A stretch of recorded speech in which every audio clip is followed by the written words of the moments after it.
This is a Ford Powerstroke International Turbo Diesel emblem that I made.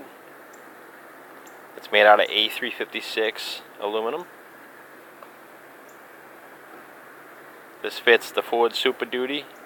It's 9 inches by 3.5 inches. I also carry the 13 by 5 inch for the new style. And I also have the little ones that are 7 by 2 7/8.